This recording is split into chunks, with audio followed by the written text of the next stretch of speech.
Next here tonight, the death of a famous preacher whose faith centered on a passage in the Bible promising protection from snakes.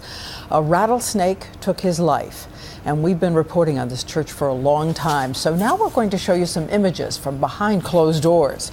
Here's ABC's Steve Osunsami. Pastor Jamie Coots was always ready to meet Jesus, and the bite that killed him happened at church with his son and family watching. The snake that bit him, we've been carrying it to church now for about 4 months. He always told me, you get bit, you either die at home or God brings you through. The preacher himself walked us through his world last year, where believers speak in tongues. To many outsiders, it doesn't make sense, using poisonous snakes to worship God. That's the singing of a rattlesnake. These Pentecostal families and their hit reality series, Snake Salvation, from National Geographic.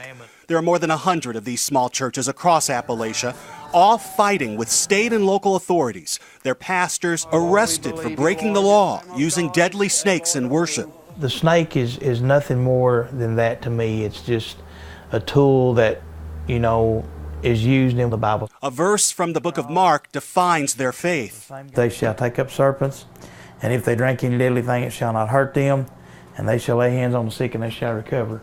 True believers like Coots refuse treatment when the snakes bite. For the pastor, that was at least 8 times. We got the call to come back that he had passed away. Doctors say bite victims must always survive when they get medical help immediately. Steve Osunsami, ABC News, Atlanta. And Coots' son will take over the church and will still use snakes.